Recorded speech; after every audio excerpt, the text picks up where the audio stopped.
The evening rain drifted down in silver sheets, painting the city in a blur of shimmering reflections. Inside the grand ballroom of the Crown Regent Hotel, chandeliers glimmered like captured constellations, their light dancing off crystal glasses and sequin dresses.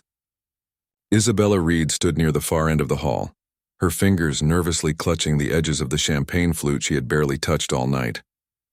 She was there not as a guest but as an assistant event coordinator, a quiet, unseen presence who ensured everything flowed smoothly. Yet tonight something felt different. The air hummed with expectation, and every breath she took seemed heavy with the weight of unseen change. Her simple navy gown, elegant but modest, did not belong among the diamonds and designer gowns swirling across the dance floor. Still, she held her head high, her soft brown eyes scanning the crowd, making sure every guest smiled, every light shone, every plate glistened under the glow. She worked silently, efficiently, her heart always steady, until her gaze caught a man near the center of the room, and her world seemed to stutter for a heartbeat. Alexander Knight was not the kind of man you simply noticed. He was the kind of man the world stopped to watch. Tall, broad-shouldered, dressed in a perfectly tailored black suit that whispered quiet power, he carried himself with a confidence that came from being obeyed without ever asking. He spoke little, smiled rarely, but when he did, the room seemed to lean toward him. Isabella had read about him in magazines, the mysterious billionaire investor who rebuilt struggling businesses and turned them into empires. He was a legend in the city's financial world, untouchable and private, the kind of man people whispered about but never approached.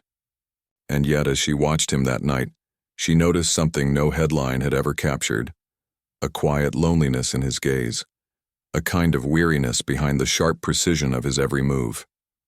It was a look she knew too well, one that mirrored her own reflection on sleepless nights. When the clock struck 11, the gala began to wind down. Guests slipped into the rain-soaked night, laughter fading into the distance. Isabella remained behind, helping the staff clear the last tables and fold the linens. Her feet ached, her hair clung damply to her neck, but there was a calm satisfaction in knowing the night had gone perfectly. She was reaching for her coat when she heard a voice behind her, smooth and deep, carrying the kind of quiet command that sent a tremor through her chest.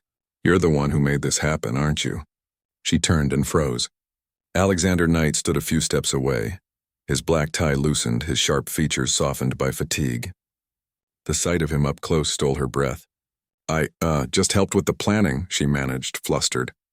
He studied her for a moment that seemed to stretch forever before nodding slightly. "Most people only help themselves. You've done more than that." The words were simple, but from his lips they felt like something rare, something meant. And then he handed her something she never expected, a small white envelope embossed with his initials. "Come to the address inside tomorrow morning. I want to discuss an opportunity." She stood there long after he had walked away, the echo of his footsteps mingling with the sound of rain against the windows. Her fingers trembled as she opened the envelope. Inside was a business card with nothing but his name, his signature, and a time. 10 a.m., no explanation, no details. Just an invitation that promised change. That night, sleep refused to come. Isabella lay awake in her small apartment, staring at the ceiling as questions spun through her mind. Why her? What opportunity could a billionaire possibly have for someone like her? She thought of her life. Years spent working behind the scenes, dreams quietly folded away in favor of practicality. Maybe, she told herself, this was fate's strange way of reminding her that life could still surprise her. That sometimes the door you never dared knock on might be the one that opens. The next morning, the city gleamed under soft sunlight. Isabella dressed carefully, choosing a cream blouse and a charcoal skirt, professional but simple. She took the subway, her heart pounding as she emerged before the glass tower that bore his name, Knight Global Holdings. The building seemed to touch the sky, its surface reflecting the clouds like a mirror. She entered through tall revolving doors, feeling impossibly small against the opulence. The receptionist greeted her by name before she could even speak, as if her arrival had been expected. Moments later, an elevator whisked her upward in silence. When the doors opened, she found herself in an office that could have been mistaken for a penthouse. Floor-to-ceiling windows overlooking the city, dark oak furniture, and a single desk where Alexander sat, his attention on a file until he lifted his gaze to her. "Miss Reed," he said, gesturing for her to sit. "You're punctual." I like that. He wasted no time with small talk. He told her about a foundation he wanted to create, a global initiative focused on rebuilding communities destroyed by economic collapse. He needed someone who understood people, not just numbers, someone who could see hope where others saw nothing. "I watched you last night," he said simply. And though the words might have sounded intimidating, his tone carried respect. "You didn't chase attention, yet everything you touched worked flawlessly. That's rare." She blinked, surprised. "You want me to help run it?" He nodded once. "I want you to lead it." She stared at him, unable to speak. She had spent her life being the helper, the one who stood behind others' success. No one had ever told her she could lead. "I don't think I'm qualified," she said softly. His gaze didn't waver. "Neither did I when I started. But sometimes the right people are the ones who doubt themselves the most." The offer felt too big to grasp, too extraordinary to believe. Yet something deep inside her, some quiet part that had been waiting all her life to be heard, told her to say yes. And so she did. That single word would change everything. In the weeks that followed, Isabella's world transformed in ways she could never have imagined. She worked alongside Alexander daily, learning the rhythm of his world, discovering the heart behind the legend. Beneath the layers of control and power, he was human, brilliant but wounded, driven by a loss he never spoke of. The more she learned, the more she realized that the man who seemed to have everything was quietly haunted by something he could not buy back. Sometimes she would catch him staring out the window at sunset, his expression distant, and she wondered what ghosts lived in that silence. One evening, as they reviewed plans late into the night, a power outage plunged the office into darkness. The city lights glittered below like stars fallen to earth. They stood by the window, candles flickering on the table between them. "You ever feel like your life isn't really yours?" he asked suddenly, his voice lower, stripped of its usual authority. She turned toward him, surprised by the vulnerability in his tone. "Every day," she admitted. "But I guess the trick is to start claiming it back, one small choice at a time." He looked at her then, really looked, and for the first time, his walls seemed to fall away. "Maybe that's what I've been missing," he murmured. In that moment, surrounded by darkness and light, something shifted between them, something unspoken, fragile, yet powerful enough to change the air itself. From that night onward, their connection deepened, not through grand gestures, but through quiet moments that stitched themselves into the fabric of her days. Coffee shared at dawn before meetings, late-night laughter over plans that went wrong, silence that spoke more than words ever could. Yet beneath it all, Isabella remained grounded, reminding herself of who she was before all this, before Alexander Knight, before the glamorous world she had been pulled into. She promised herself she would not lose her soul chasing success. What she didn't know was that Alexander, too, had made a silent vow to protect the one person who made him feel alive again, even if it meant confronting the shadows of his past. As winter approached, the foundation prepared for its official launch gala, a night meant to celebrate new beginnings. Isabella stood before her mirror, adjusting her gown, her hands trembling slightly. It was a soft silver dress that shimmered like moonlight, a gift from Alexander, though she had protested when he gave it to her. "Consider it a symbol," he'd said, "of what you've built, not what I've given." That night, under the lights of the ballroom she had once only served in, Isabella Reed walked with quiet grace, her heart steady, her soul alight. Every eye turned toward her, but for once she did not feel small. She felt seen, truly seen, for everything she had fought through to reach this moment.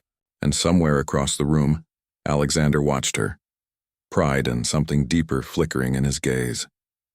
When their eyes met, the world seemed to fade away. And in that silence between two hearts, a new story began, one not written by fate, but by the courage to believe that even broken paths can lead to beautiful destinations. In the days following the gala, Isabella discovered that success carried its own kind of storm. The foundation had launched flawlessly, its name spreading across the news as a symbol of hope and renewal. Yet behind the headlines lay endless hours of planning, decisions that demanded courage, and moments that tested her in ways she had never faced before.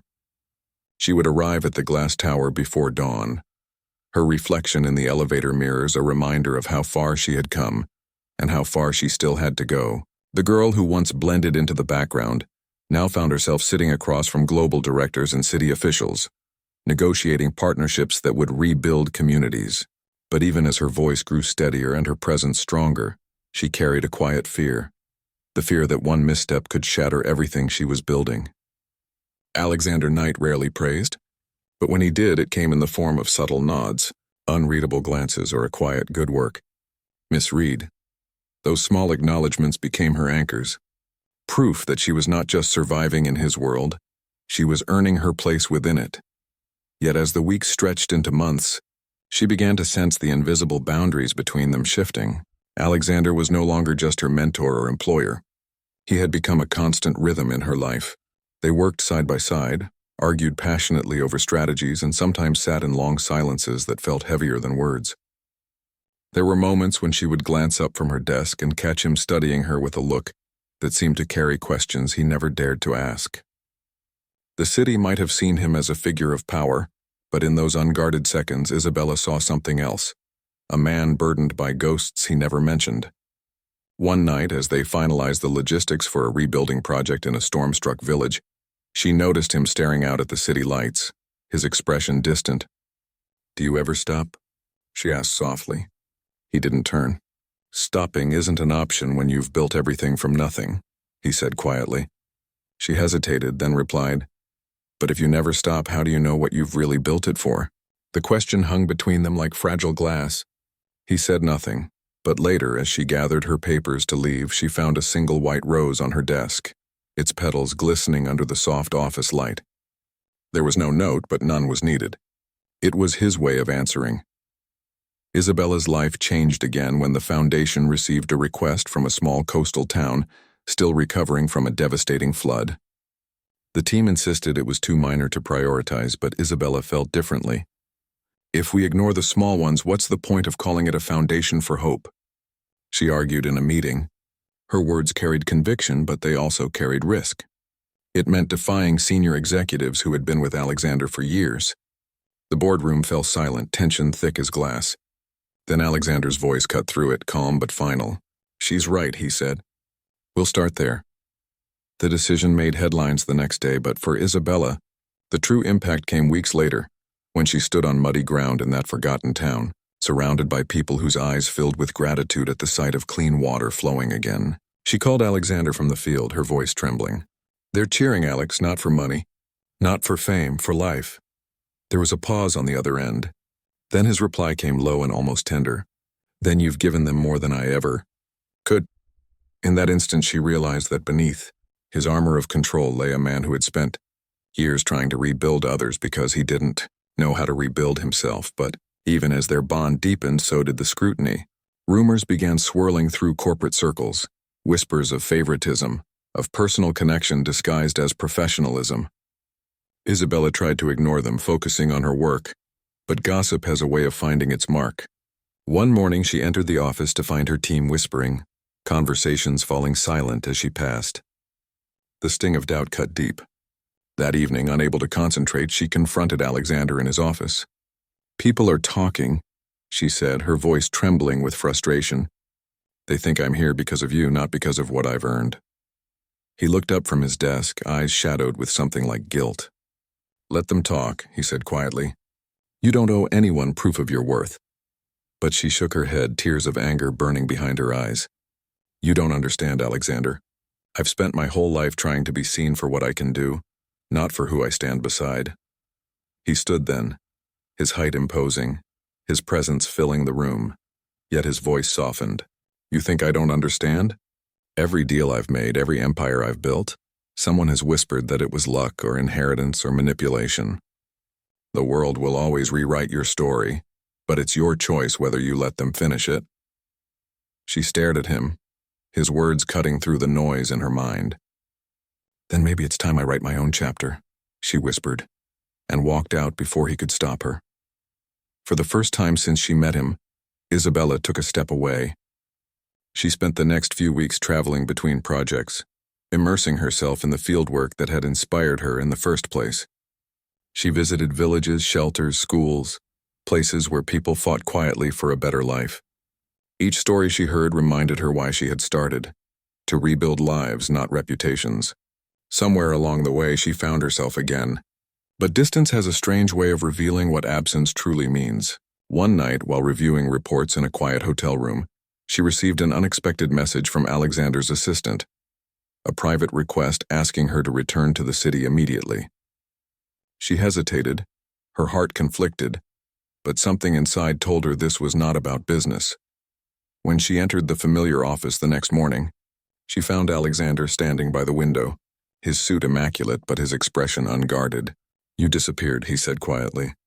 "You told me once that stopping wasn't an option," she replied. "So I decided to prove it is." For a moment, silence stretched between them.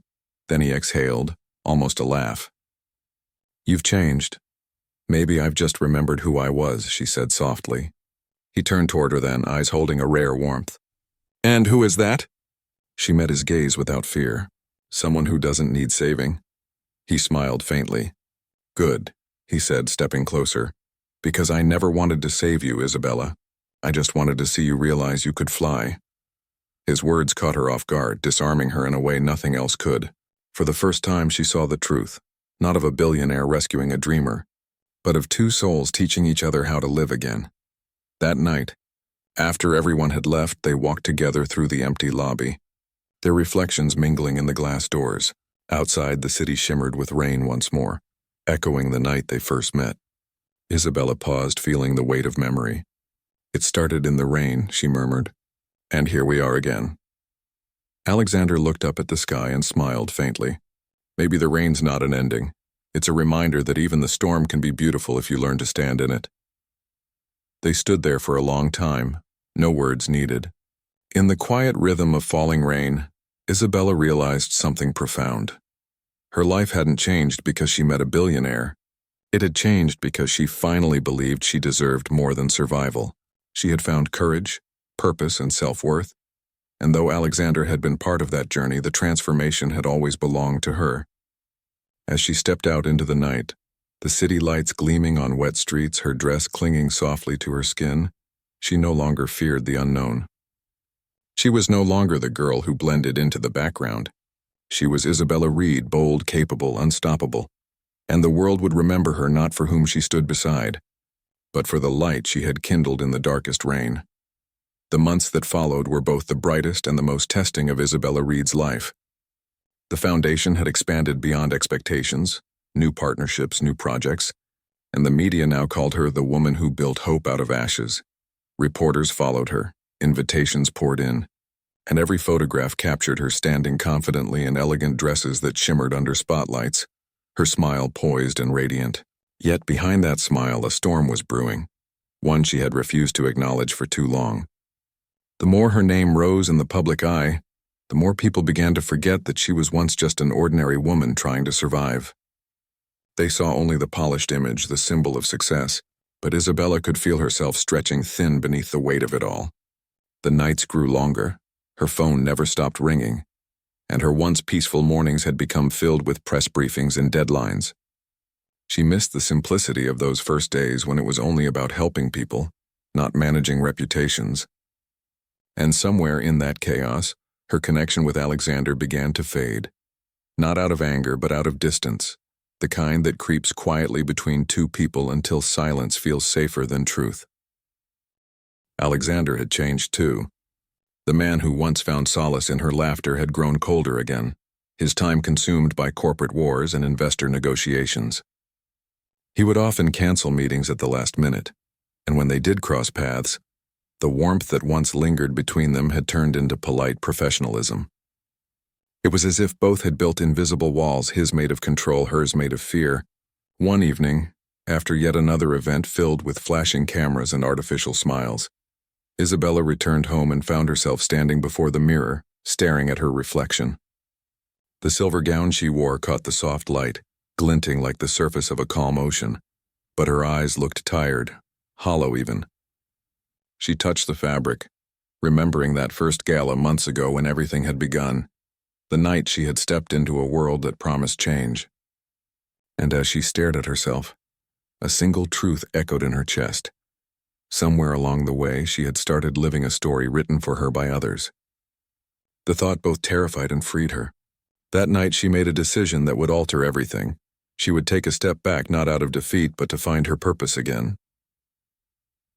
The next morning, she walked into Alexander's office, unannounced. He looked up, surprised, the faintest flicker of emotion crossing his eyes before he masked it with composure. "Isabella," he said evenly, "I wasn't expecting you." She smiled softly, but her voice was steady. "I know. I just came to tell you something important." He gestured for her to sit, but she remained standing. "I'm taking a break," she said simply. "From the foundation, from all of this." The silence that followed was sharp enough to cut glass. "You're leaving?" he asked finally, disbelief threading through his voice. She shook her head. "Not leaving," pausing. "I need to breathe again, to remember why I started. Somewhere between press conferences and policies, I lost the reason I cared." He leaned back in his chair, eyes narrowing slightly as if trying to understand something deeper. "You built this, Isabella. You can't just walk away." Her answer was calm but resolute. "If I can't walk away, then it owns me, and I won't be owned. Not by success, not by fear, not even by gratitude." For a long moment he said nothing, just studied her with an unreadable expression. Then slowly he nodded. "You're right," he said finally, voice quieter. "You deserve to find your own rhythm." It was the first time he had ever let her go without trying to control the outcome, and somehow that made her respect him even more. Isabella left the tower that day with no destination in mind, only the need to feel the world beyond glass walls and boardrooms. She traveled across the country, visiting towns where the foundation's work had left its mark. She spoke with families rebuilding their homes, children returning to school, elderly women who clasped her hands and whispered blessings through tears.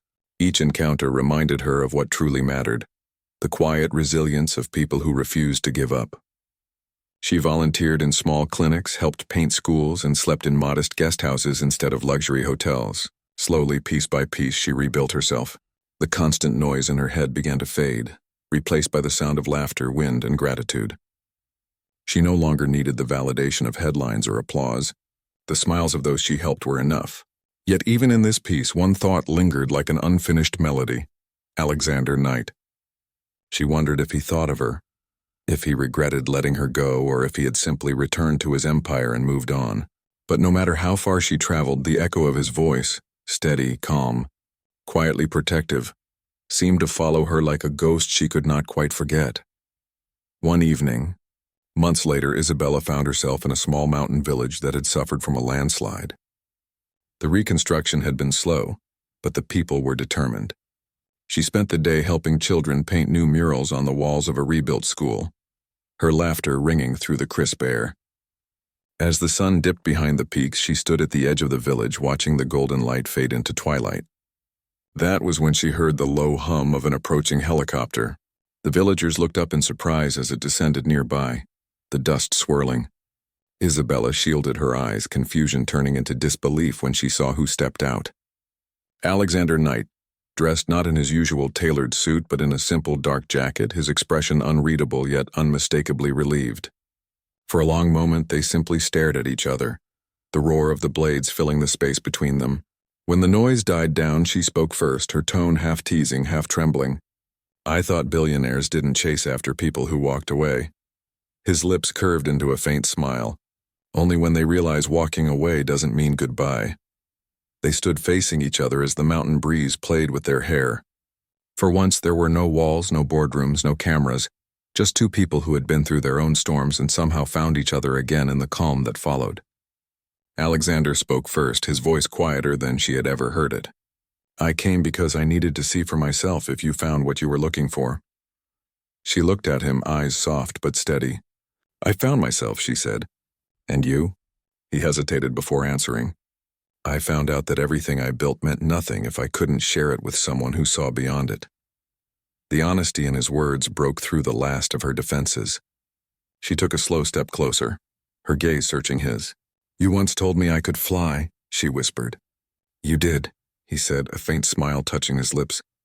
"You just forgot that I never stopped watching the sky." It wasn't a confession. Not quite a promise either, just truth, raw and quiet.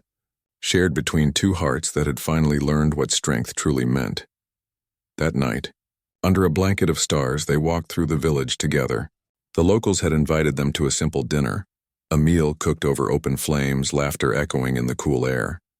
Alexander, who had once lived behind walls of marble and glass, sat among them like an ordinary man, listening, smiling, even laughing softly at the children's stories. Isabella watched him, her heart swelling with something she couldn't quite name. He looked lighter, freer, as if he too had found a piece of himself here. Later, as they stood at the edge of the cliff overlooking the valley, he turned to her and said, "You taught me something I never understood, Isabella. That power isn't control, it's compassion. And love isn't weakness, it's courage." She felt tears rise unbidden, but this time they weren't from pain, they were from recognition. "Then we both learned," she said softly. The wind carried their words into the night, and for the first time in years, both of them felt complete. When dawn came, the sun painted the mountains in hues of gold and rose. Isabella stood watching the horizon, feeling the quiet warmth of a new beginning. Life had changed her. Love had challenged her, and through every trial she had discovered her strength not in perfection but in persistence. Alexander stepped beside her, his hand brushing against hers, not claiming, not demanding, just existing, steady and sure. And in that moment, Isabella understood the truth her journey had been leading to all along. The dress that had once fallen wasn't just a moment of vulnerability. It was a symbol of transformation, the shedding of fear, the unveiling of the woman she was meant to be. Her story wasn't about a billionaire saving her. It was about two souls saving themselves through the courage to begin again. The return to the city was nothing like Isabella imagined. The world she had once left behind seemed sharper now, colder somehow, as if every gleaming skyscraper and polished floor carried whispers waiting to surface. When news spread that she and Alexander Knight had been seen together again, arriving in the same helicopter, smiling side by side, speculation ignited like dry wood under a spark. Overnight, headlines multiplied, their words filled with venom disguised as curiosity. The billionaire and his protege, a love built on power? From charity to controversy. How close is too close? Isabella had learned to carry herself with composure, but even the strongest heart can tremble when the truth is buried beneath lies. Cameras followed her when she stepped out of her apartment. Journalists shouted questions that twisted her integrity into scandal. She had faced storms before, but this one felt personal. It attacked her name, her values, her soul. And though Alexander's lawyers immediately released statements denying any impropriety, the silence between him and the public only deepened the speculation. Inside the high-rise office where everything had begun, Isabella sat across from Alexander for the first time since their return. The atmosphere was taut, heavy with unspoken tension. He looked tired, the faint lines around his eyes etched deeper than before. "They're not stopping," she said quietly, her voice steady despite the ache in her chest.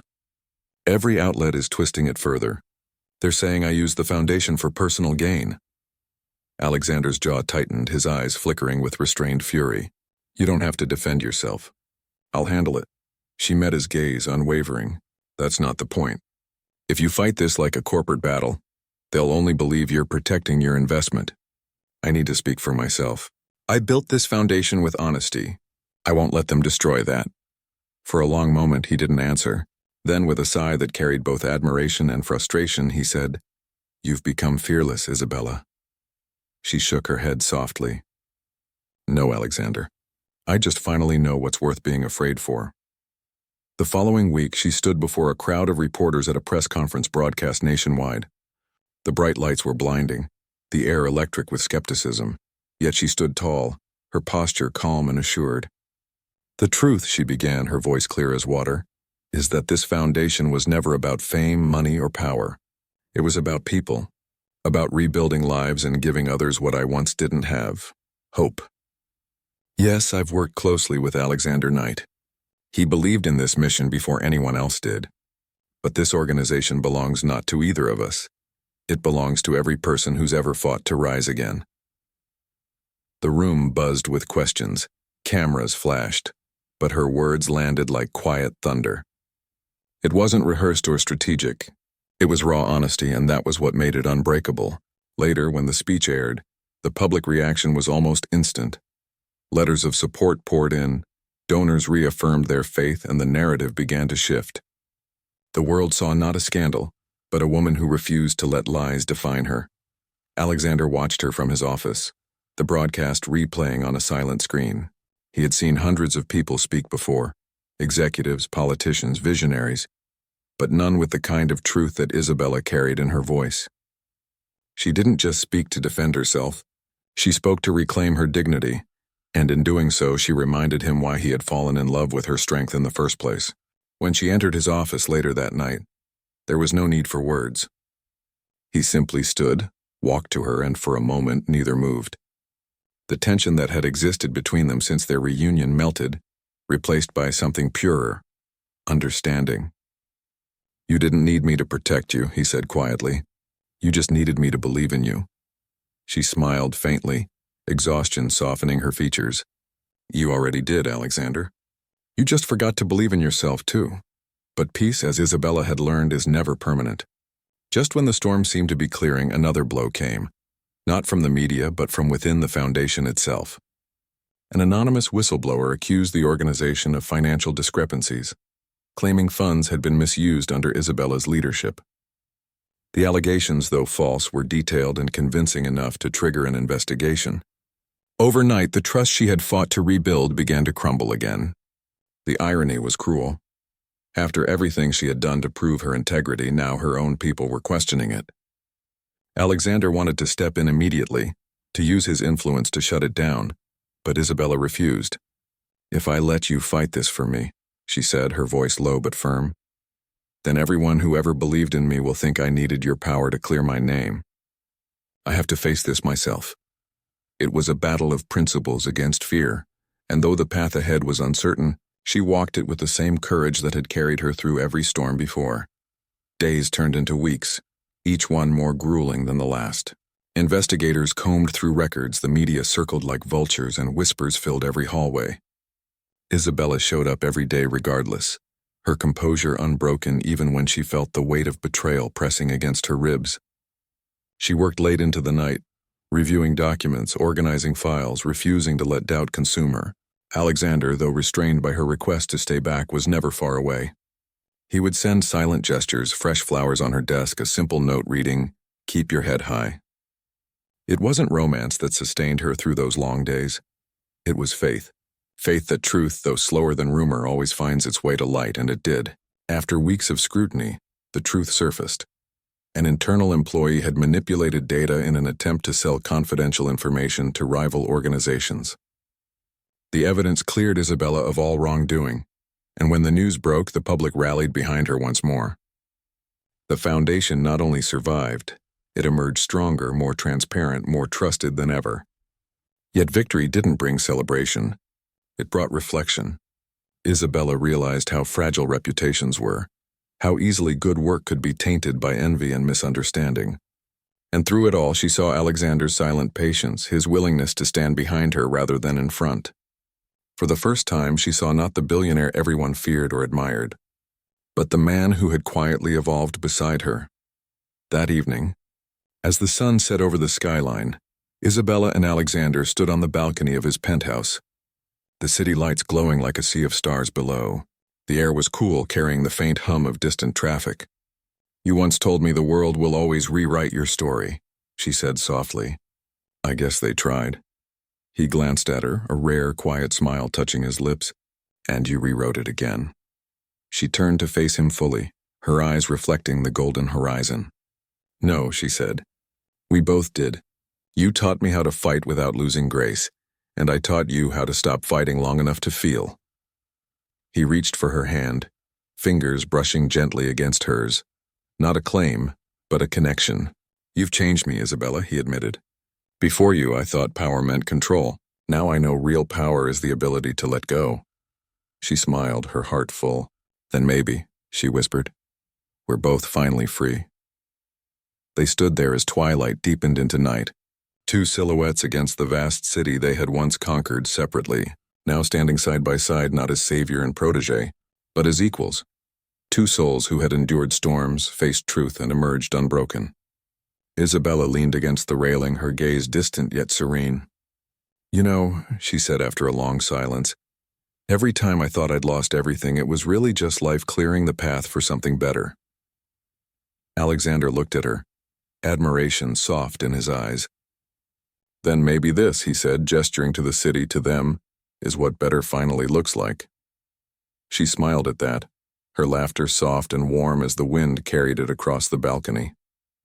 In that moment, she realized something deeper, that her story was never about falling or rising, winning or losing. It was about becoming brave enough to face herself, to love without fear, and to live a life that was hers entirely. And somewhere far below, the city lights flickered like promises kept. The storms had come and gone, but she had remained, steady, luminous, and alive. The girl who once stood unnoticed at the corner of a ballroom had become a woman who stood unshaken before the world. And though she didn't know what tomorrow would bring, she knew this much with certainty. She would face it head on, as she always had, heart open, spirit unbroken, and with the quiet strength of someone who had learned that even the darkest nights can give birth to the brightest dawn. Time, as Isabella learned, doesn't heal everything. It simply teaches you how to carry the scars more gracefully. Months had passed since the storm that nearly broke her, and the world had begun to settle once more into a rhythm of calm.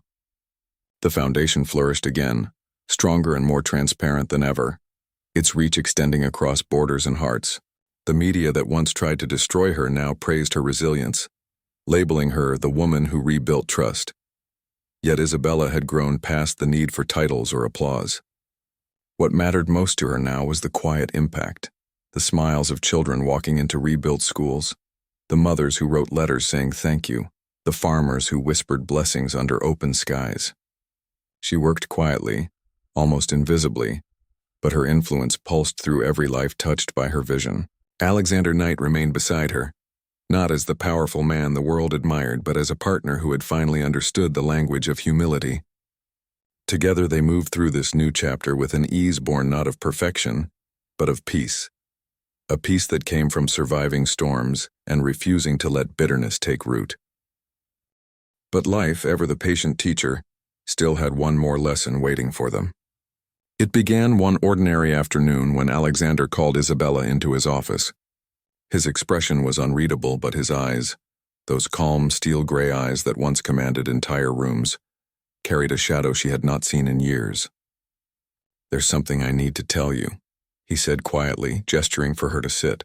She felt a flicker of unease as he slid a folder across the desk. Inside was a proposal from a global conglomerate offering to acquire the Foundation's logistics branch. A deal worth millions, promising expansion into territories they had never reached before. "They'll take over operations in Asia and Europe," he explained, his voice measured. "But it means we'll lose direct control. It's growth, at a price." She looked up at him, realizing that beneath his calm a conflict raged. Alexander Knight, the man who once thrived on deals and dominance, was hesitating, not for money but for integrity. "You could make history with this," she said softly, "but history isn't the same as legacy." He studied her for a long moment, then smiled faintly. "That's why I needed your voice. You've always reminded me that power without purpose is just noise." And so, together, they decided they would not sell. They would expand on their own, slower perhaps, but cleaner, truer. The world might never know the sacrifice behind that decision, but the people who mattered, those they served, would feel its ripple for generations. The choice, however, came with consequences. Investors pulled out. Headlines once again questioned their competence, and the whispers returned. Not of scandal this time, but of doubt. For the first time in years, Alexander found himself facing financial strain. Some nights he worked until dawn, the weight of every decision pressing on his shoulders. Isabella watched him silently, knowing that he was fighting battles no one else would ever see. One evening, she entered his office to find him sitting in darkness, the city lights flickering behind him like distant fires. "You could have taken the deal," she said gently. "You could have walked away rich." He looked up, exhaustion etched deep into his face. "And lived empty," he murmured. "You taught me to measure wealth differently, Isabella. In the lives we change, not the zeros we count." Her chest tightened with emotion. "Then let me remind you of something," she whispered. "Even when everything falls apart, you're still the man who believed in rebuilding." He smiled at that, faint but genuine, and in that smile she saw the man she had met years ago, the one who stepped out of a car in the rain and changed her destiny. Only now it was she who carried the strength between them. Seasons turned. The city's skyline shimmered through summer heat, and the foundation entered a new era, leaner, humbler, but rooted in something unbreakable. One evening, as the staff prepared for their annual celebration, Isabella found herself once again standing in front of the grand ballroom where her journey had begun.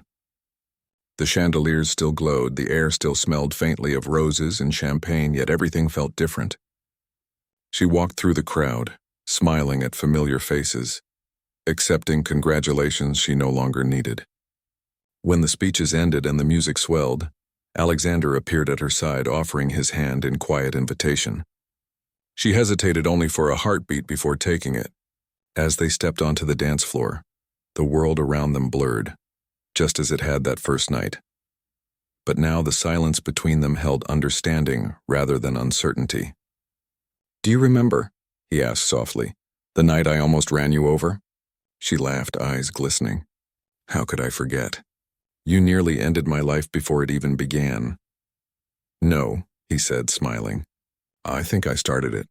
They danced slowly, the years between them folding into that single moment of peace. Later that night, when most guests had gone, Isabella stepped out onto the balcony, the cool wind brushing against her hair. She looked down at the city, its streets alive with movement, its towers gleaming, and felt a quiet ache of gratitude.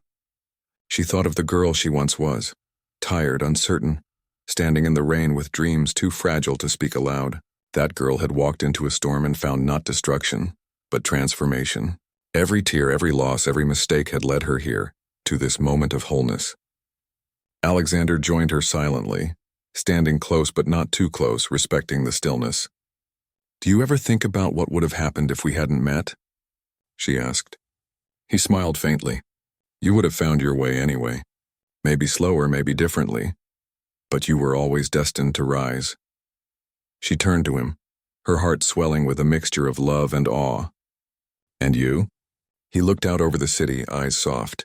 "I think I would still be building towers that reach the sky but never touch the soul." His words lingered between them, fragile and true, a confession without pretense. Years later, people would speak of Isabella Reed as a visionary, a woman who turned compassion into a global movement. They would remember her speeches, her unwavering integrity, her refusal to bend under pressure. But what they would never fully grasp was the quiet strength behind her legacy. The nights spent questioning her worth, the mornings she forced herself to stand again, the love that steadied her even when the world tried to unmake her. Alexander Knight remained by her side through it all, not as her savior but as her equal. Their story was never about a billionaire rescuing a woman or a woman taming a giant. It was about two broken souls who dared to rebuild each other with kindness instead of power. Together they learned that true love is not the spark that begins a story, but the steady flame that endures after the storm has passed. On a quiet morning years later, as the sun rose over the ocean, Isabella stood barefoot on the shore outside their home. The waves kissed the sand, each one whispering a memory. The night of the gala, the press battles, the endless rebuilding. Alexander joined her, a mug of coffee in his hand, his silvering hair glinting in the light. They stood without speaking, watching the horizon blush gold. "It's strange," she said finally, her voice soft with wonder. "Everything I ever chased feels small compared to this peace." He nodded, his hand finding hers. "That's because peace isn't found, Isabella. It's built, brick by brick, choice by choice, day by day." She smiled, squeezing his fingers. "Then I'm glad we built it together." They stayed there, letting the wind carry the last remnants of their old lives away, their laughter mingling with the sea's eternal rhythm. And so, her story ended, not with the sound of applause or the glare of lights, but with quiet grace in a life lived fully, a love earned honestly, and a truth that outlasted every storm. The dress that had once fallen all those years ago was no longer a symbol of embarrassment or vulnerability. It was the moment the old Isabella shed her fear and stepped into the woman she was meant to become. In every life she touched thereafter, in every act of courage inspired by her journey. A small echo of that night remained, reminding the world that sometimes, when everything falls apart, it is only so you can rise into the life that was always waiting for you.